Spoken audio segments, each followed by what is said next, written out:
El 11 de agosto de 1974, una unidad de la Compañía de Monte del Ejército Revolucionario del Pueblo se dirige desde Tucumán hacia Catamarca. Su objetivo: atacar el cuartel del Regimiento Aerotransportado 17 y abastecerse de armas para su lucha en la selva tucumana. Antes de iniciar la acción, mientras se cambian y se pertrechan en un colectivo, la policía los detecta. Luego de un breve enfrentamiento, los guerrilleros logran huir divididos en dos columnas. Durante la retirada, un grupo se desorienta y se refugia en una capilla ubicada en la sierra. Pero al día siguiente, las fuerzas de seguridad los rodean y tras un intenso combate se rinden. Desarmados y sin posibilidad de defenderse, los prisioneros son fusilados. Aquí se registró el enfrentamiento entre efectivos de seguridad y extremistas. Perecieron, como ya se anticipó, 16 miembros de la organización declarada ilegal. Comienza así la denominada Guerra Sucia contra la guerrilla rural, que pocos meses después tendrá un nombre oficial: el Operativo Independencia.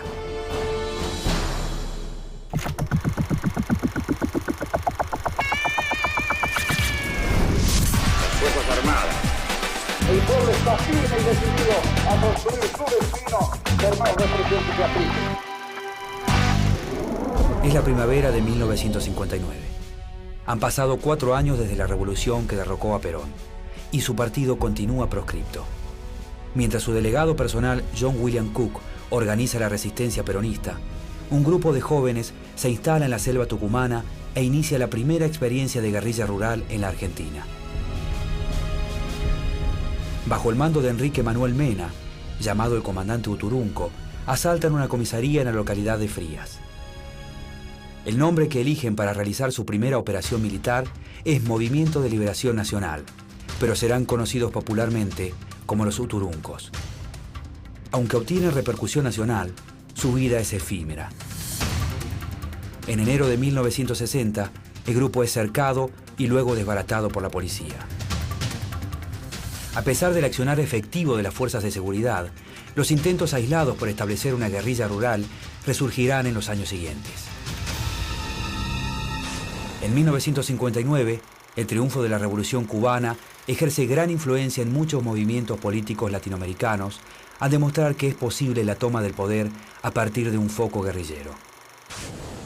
Esta idea es formulada por Ernesto Guevara en su texto La Guerra de Guerrillas. Allí plantea que cuando no están dadas las condiciones políticas para llevar adelante una revolución, un pequeño foco guerrillero rural puede acelerar este proceso y producir un levantamiento popular. Siguiendo el ejemplo cubano, y a veces con su apoyo, distintas organizaciones guerrilleras surgen a lo largo de América Latina. En 1963, durante el gobierno del presidente Ilia, se instala en Salta el Ejército Guerrillero del Pueblo. Este grupo, organizado en Cuba por el propio Che Guevara, es liderado por Jorge Ricardo Massetti, periodista de Radio El Mundo y fundador de Prensa Latina.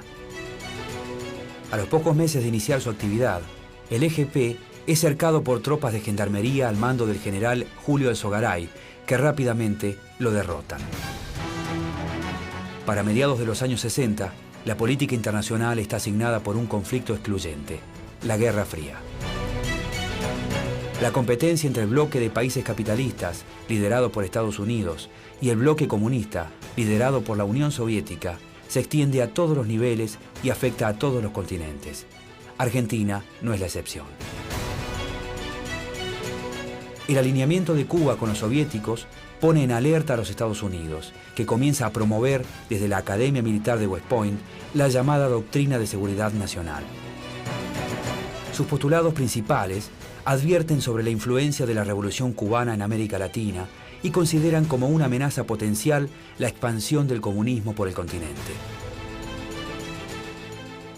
Desde su perspectiva, el enemigo se encuentra fronteras adentro y los militares deben concentrar sus esfuerzos en combatirlo. En la Argentina, las enseñanzas de las escuelas militares norteamericanas comienzan a aplicarse después de 1966, cuando el general Onganía, ferviente defensor de la doctrina de seguridad nacional, llega al poder por medio de un golpe de Estado. Durante su gobierno se implanta una rígida censura, Se encarcela a opositores, se reprimen huelgas y manifestaciones y se prohíbe la actividad política partidaria y estudiantil. Bajo ese clima autoritario, un sector considerable de la juventud comienza a ver en la lucha armada una forma válida de resistencia y una opción para producir un cambio radical del sistema. En 1967, la muerte de Che Guevara en Bolivia, mientras intentaba propagar la guerrilla por Latinoamérica, convierte al comandante argentino en un símbolo para toda una generación de jóvenes. Luego de su muerte, las organizaciones armadas en nuestro país se multiplican. Al año siguiente, un grupo perteneciente a las Fuerzas Armadas Peronistas, FAP, establece un campamento en Tacorralo, provincia de Tucumán. Es el tercer intento guerrillero por establecer un foco rural en Argentina. Pero el 20 de septiembre de 1968, sus integrantes son descubiertos y tras una intensa represión, la policía los detiene.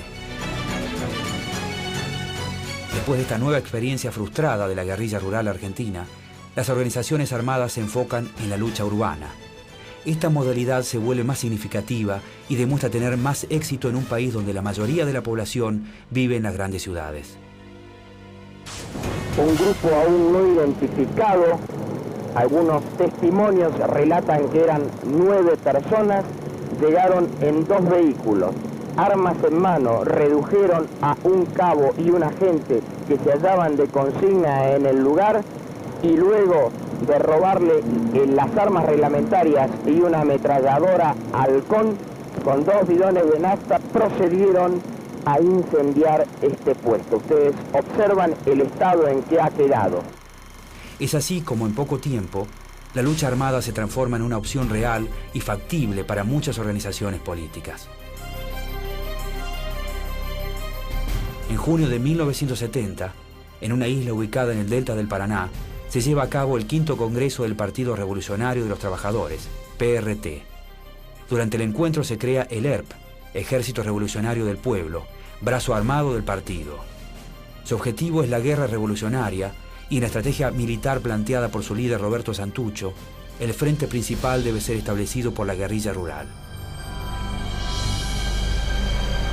Sin embargo, los levantamientos populares en ciudades industriales y la radicalización del movimiento obrero instan a Santucho a replantearse sus lineamientos estratégicos sobre la guerra revolucionaria en el monte y a darle una mayor importancia a la guerrilla urbana y al concepto de insurgencia popular.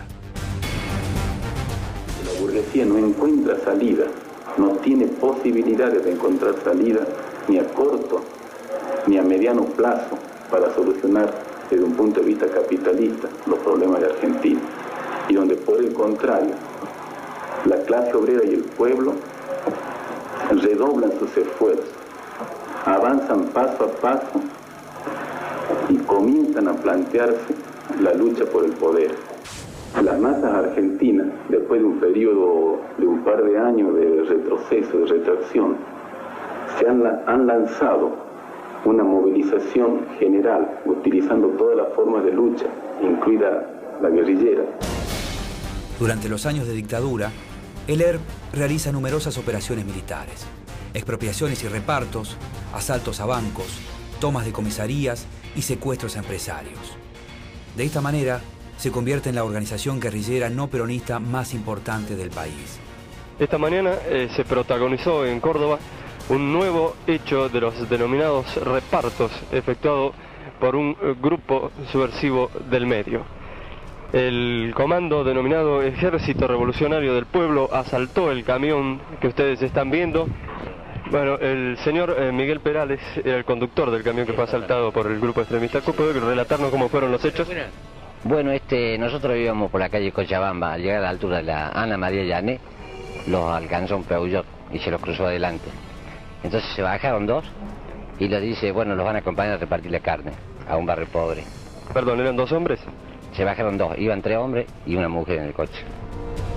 Según transcurren los meses, el accionar represivo de las fuerzas de seguridad contra la guerrilla provoca numerosos muertos y detenidos. Pero los métodos utilizados se alejan cada vez más de la legalidad y las denuncias de torturas y de asesinatos se vuelven cotidianas. Un importante procedimiento policial se registró esta mañana en la calle Mármol, al 757 de barrio 1 de Mayo. Comisiones policiales allanaron este domicilio, de donde secuestraron 1 millón de pesos en efectivo, pelucas, armas y otros elementos que sirven para la guerrilla urbana. Han revisado todos los cajones para conseguir algunos elementos que prueben la culpabilidad de los 3 detenidos. También podemos observar un gran charco de sangre perteneciente a uno de los heridos. Con la llegada de la democracia, el ERP anuncia que no atacará a instituciones gubernamentales y limita sus acciones a objetivos militares. A mediados de 1973, la dirección del PRT, Partido Revolucionario de los Trabajadores, manda un grupo de reconocimiento al monte tucumano con la idea de abrir un foco guerrillero en la zona en un futuro cercano. En diciembre de ese año, Santucho envía una carta a Fidel Castro en la que le pide apoyo y entrenamiento para lanzar la guerrilla en el monte. Pero el gobierno cubano se niega a colaborar y tilda la estrategia de inapropiada por gestarse en el marco de un gobierno constitucional peronista. Para mayo de 1974, el PRT ve en la actividad terrorista de la AAA y en el avance de la derecha peronista sobre gobiernos provinciales, sindicatos y universidades un justificativo para llevar adelante su objetivo más anhelado, el inicio de la guerrilla rural. Ante la negativa del gobierno de Cuba, Santucho reorganiza sus cuadros a la manera de un ejército regular y se pone al frente de la preparación de una compañía en pleno monte tucumano. Paralelamente, el ERP comienza a fabricar sus propias armas y crea nuevas y modernas imprentas clandestinas para difundir sus acciones. Y aquí observamos algunas de las importantes máquinas instaladas en esta imprenta clandestina. Se trata evidentemente de 2 máquinas offset de un valor sumamente importante. Teniente Coronel Carpani Costa, ¿podría explicarme el valor aproximado de este instrumental de imprenta? Este instrumental de imprenta debe oscilar en el orden de los 15.000 millones de pesos. ¿En maquinarias? En maquinarias exclusivamente. La comandancia guerrillera piensa que con el apoyo de la población tucumana, principalmente de los trabajadores de los ingenios azucareros, pueden crear una zona liberada para luego reclamar reconocimiento internacional como fuerza beligerante.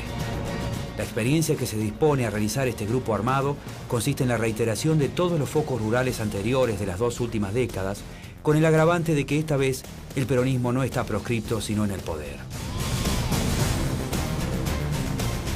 Enterado de los planes del ERP, el gobierno envía a Tucumán al jefe de la Policía Federal, comisario Alberto Villar, junto a 400 efectivos.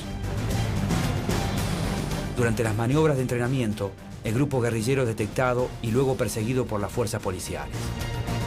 Tras varios días de marcha forzada, el grupo guerrillero logra romper el cerco policial y sorpresivamente Santucho ordena pasar a la ofensiva. El 30 de mayo de 1974 ingresan a la localidad de Acheral, toman la comisaría, en donde se encuentra una de las bases de comunicaciones de la policía, y ocupan el ferrocarril. Con esta acción hace su presentación pública la compañía de monte Ramón Rosa Jiménez y se inicia el 4º foco de guerrilla rural en Argentina. Luego de la operación, los integrantes de la compañía se dispersan en los centros urbanos. En las semanas siguientes, la conducción del ERP prepara un ataque combinado en el monte y la ciudad para reiniciar el foco rural. Según lo planeado, el 11 de agosto de 1974, la Compañía Decididos de Córdoba y la Compañía de Monte Rosa Jiménez inician de manera simultánea las operaciones contra la Fábrica Militar de Explosivos de Villa María y el Regimiento 17 de Infantería Aerotransportada de Catamarca. Durante el ataque a Villa María, los guerrilleros secuestran al mayor Larrabure y obtienen gran cantidad de armamento que piensan destinar para la lucha en Tucumán. Sobre la ruta nacional número 9 que conduce a Buenos Aires, a 5 kilómetros de la ciudad de Villa María, está ubicado un camino lateral que conduce hacia la fábrica militar de armas y explosivos. Sobre un camino lateral del establecimiento, a 1,5 kilómetros aproximadamente, está el motel. Aquí llegaron el sábado a las 21:30 aproximadamente los extremistas. Una célula del grupo se dirigió posteriormente hacia la fábrica militar procediendo a su asalto. Paralelamente, una comisión policial llegó al motel ante la presunción de que se trataba de un asalto protagonizado por delincuentes comunes. La comisión policial fue reducida. Mientras tanto, en el local de fabricaciones militares, el grupo sedicioso ya prácticamente había procedido a su copamiento total y se habían apoderado de armas y explosivos.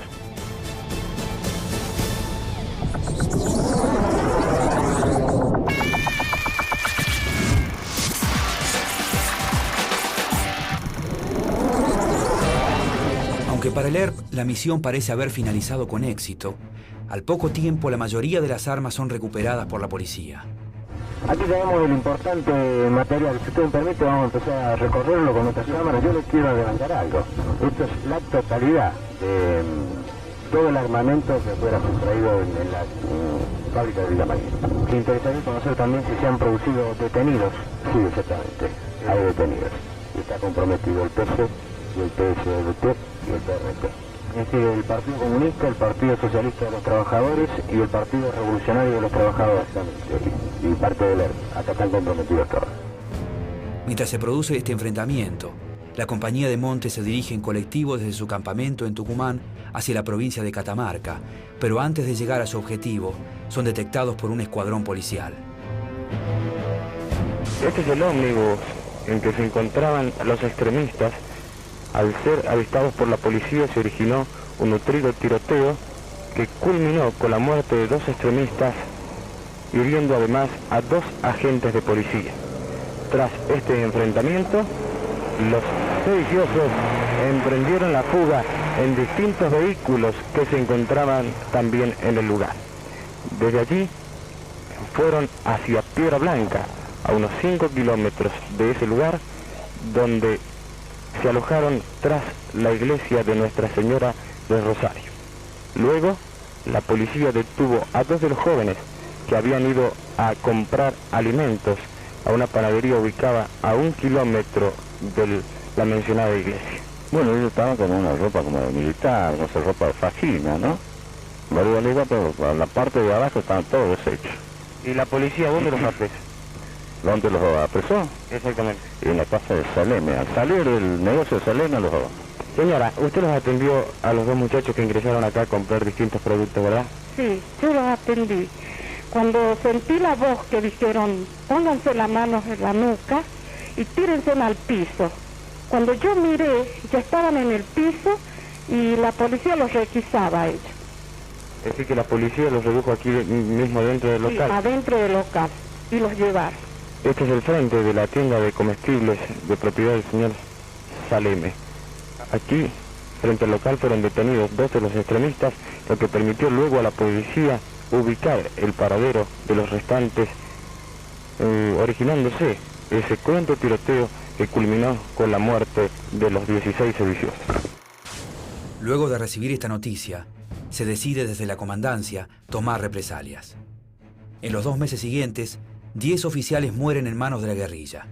Tan solo el asesinato de una niña de 11 años, mientras el ERP atentaba contra el capitán Viola, detiene las acciones.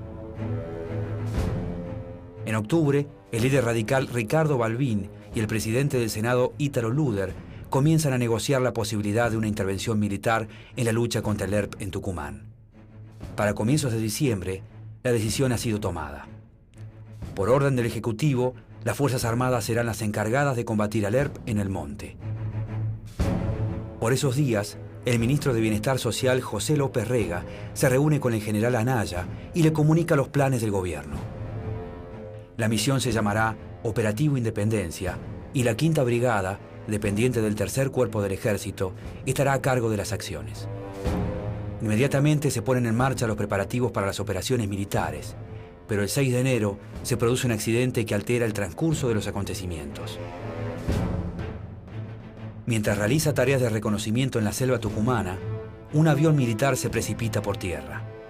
En el accidente mueren los oficiales que iban a estar a cargo del operativo: el comandante del 3er Cuerpo, general Enrique Salgado, y el comandante de la 5ª Brigada, general Ricardo Muñoz. El general de brigada Delía La Roca reemplaza al general Enrique Eugenio Salgado, fallecido el 5 de este mes en la provincia de Tucumán en un accidente de aviación.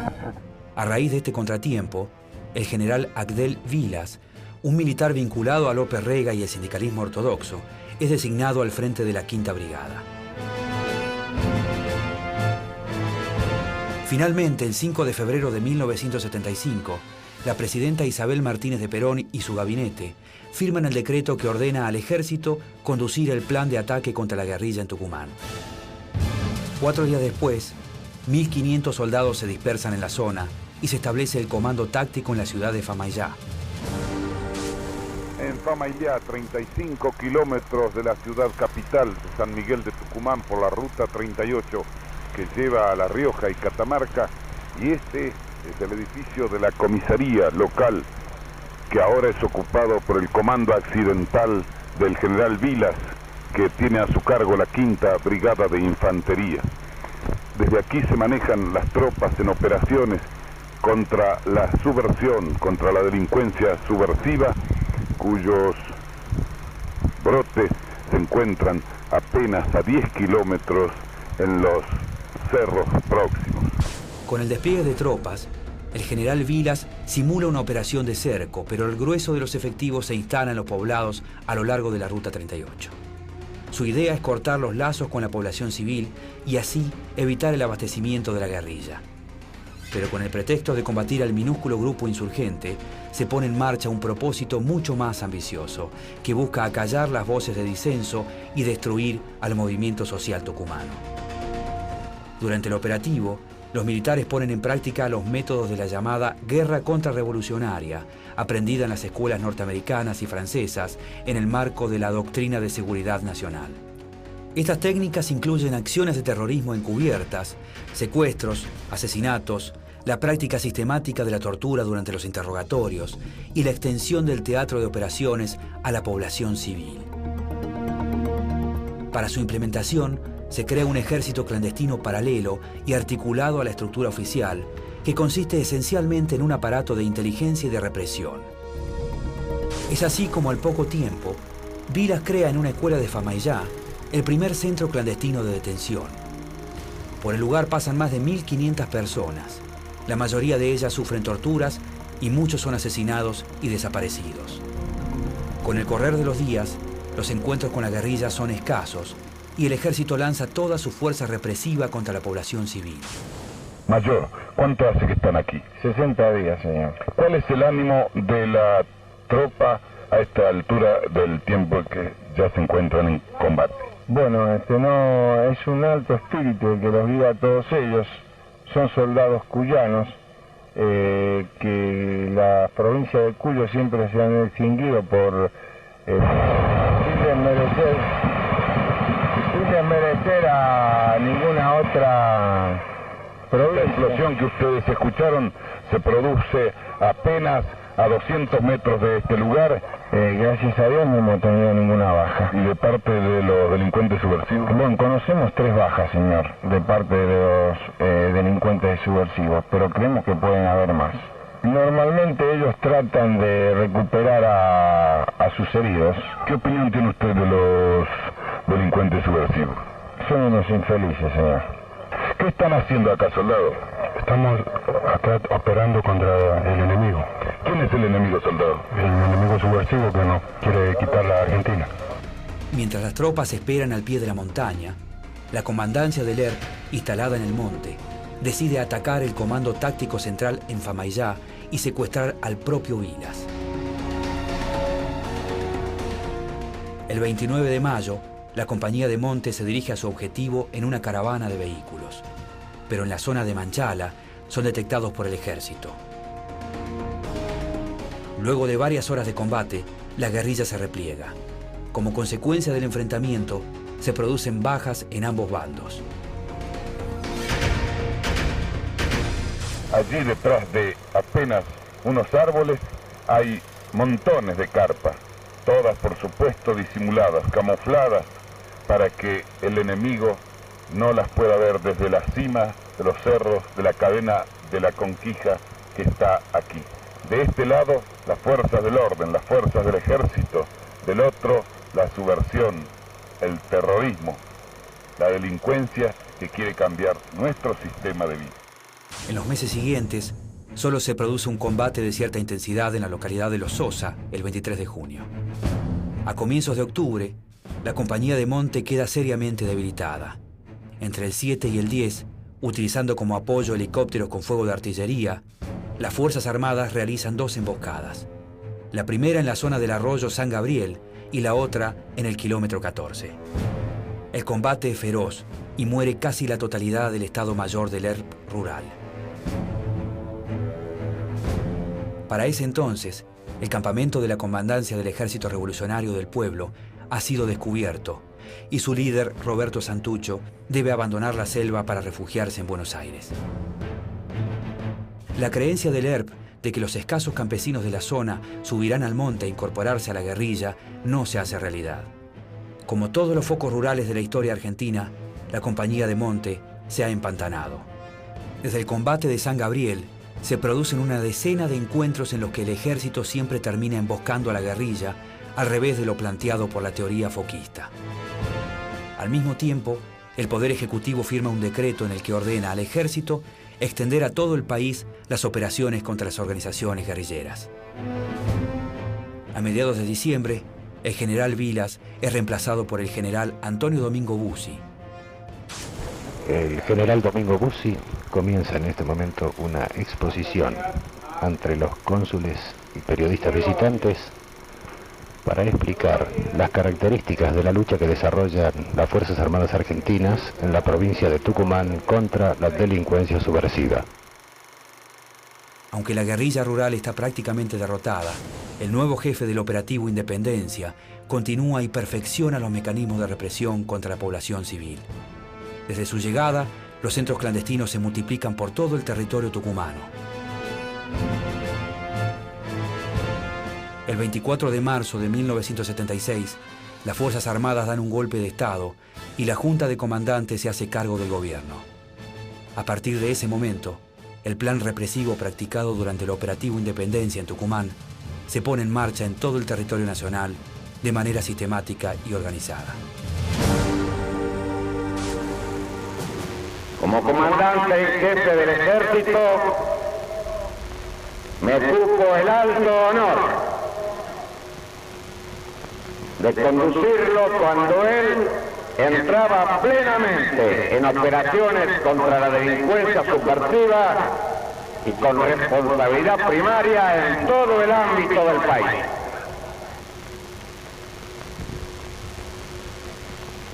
La decisión, el valor, el espíritu de sacrificio fueron virtudes que afloraron en cada uno de estos soldados.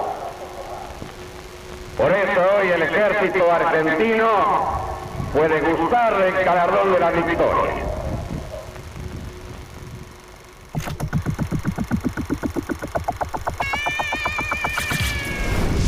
Las Fuerzas Armadas produjeron la única respuesta posible. No hay enemigo pequeño ni fuerza desdeñable, porque ya no hay pueblos aislados.